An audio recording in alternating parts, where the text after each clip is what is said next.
India news पर स्वागत। जिस तरीके से घटना घटी है, मेजर जनरल कोचर, सबसे पहले मैं आप ही से पूछना चाहूंगी, क्योंकि हमने शुरुआत में ही कहा उरी अटैक देखा है हिंदुस्तान ने, फिर पुलवामा अटैक भी देखा है, लेकिन हमने ये भी देखा है कि मात्र 10 दिन के भीतर, 12 दिन के भीतर मुंहतोड़ जवाब दिया गया है। अब देश भर में ये मांग उठ रही है कि इस घटना का बदला, जो पहलगाम में आतंकियों ने दहशतगर्दी बचाई है, इसका बदला कब, कौन सा वक्त आएगा जब सर्जिकल स्ट्राइक होगी या एयर स्ट्राइक? देखिए रचना जी, ये साफ है, आज प्राइम मिनिस्टर का आपने एड्रेस सुना होगा मॉर्निंग में बिहार से, और वो पहली बार अंग्रेजी में भी एक पब्लिक मंच में बोले हैं, और तो इसको मैसेज लाउड एंड क्लियर है। और इंटरनेशनल कम्युनिटी के लिए भी ये मैसेज है कि भारत चुप नहीं रहने वाला है, और इसका मुंह तोड़ जवाब और इस तरीके का जवाब होगा जो शायद पुलवामा या उरी से भी एक लेवल हाई हो, उससे और भयानक जवाब होने वाला है। तो अभी इसको मिलिट्री ऑप्शन जो है हमारे पास, देखिए हम फौज में, क्योंकि मैं रहा हूं, मैं आपको बता सकता हूं कि जितनी भी प्लानिंग होती है पाकिस्तान के टारगेट्स की वगैरह, वो पहले से ऑलरेडी हो रखी है। अब बस हमने ये डिसाइड करना है कि कौन सा टारगेट हमने सिलेक्ट करना है, कौन सा वेपन सिस्टम सिलेक्ट करना है, और हमारी टाइमिंग क्या होगी। अब ये टाइमिंग सबसे इंपॉर्टेंट होता है, क्योंकि कोई भी चीज जज्बात के उसमें दायरे में नहीं ली जाती है, उसको अच्छी तरीके से सोच के प्लान करके होता है। अब आप जानते हैं कि जब आपका उरी हुआ था, तो आई थिंक 11 या 12 दिन बाद हमने वो स्ट्राइक किया था, और बालाकोट भी 20-25 दिन के बाद हो गया था।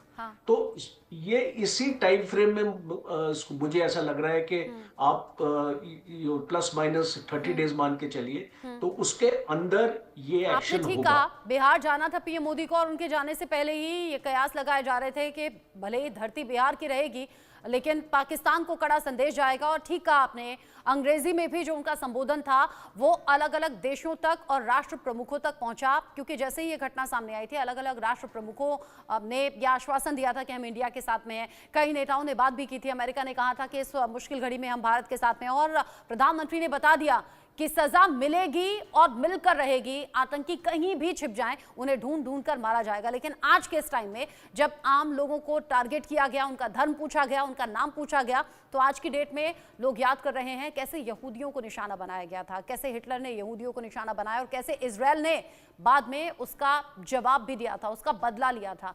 आज की डेट में लोग यही मांग कर रहे हैं और ये कह भी रहे हैं, हिंदुओं को छेड़ोगे तो वो छोड़ेंगे नहीं। रिपोर्ट देख लेते हैं, उसके बाद बाकी मेहमानों का रुख करेंगे।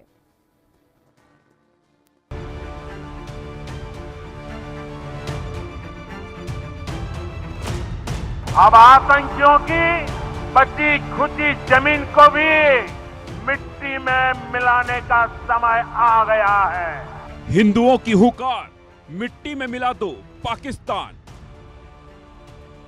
पाकिस्तान को करो पस्त, शास्त्र के साथ उठाओ शस्त्र।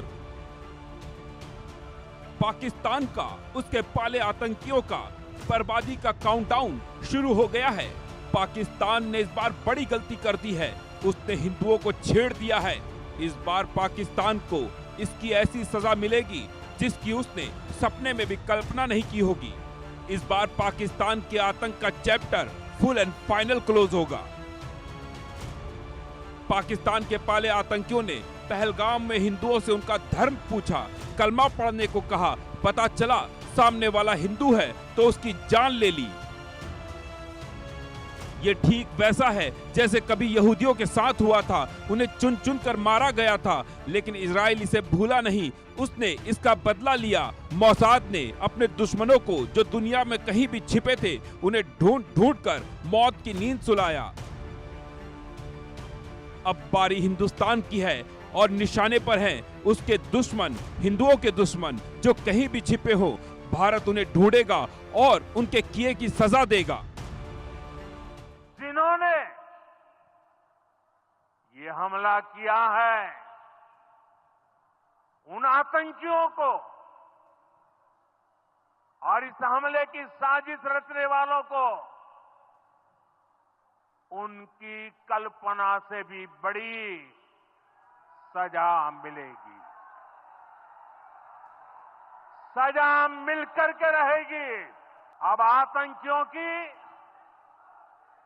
बची खुची जमीन को भी मिट्टी में मिलाने का समय आ गया है। हिंदुस्तान ने अभी पाकिस्तान पर केवल वाटर स्ट्राइक की है, जिससे पाकिस्तान बेचैन हो उठा है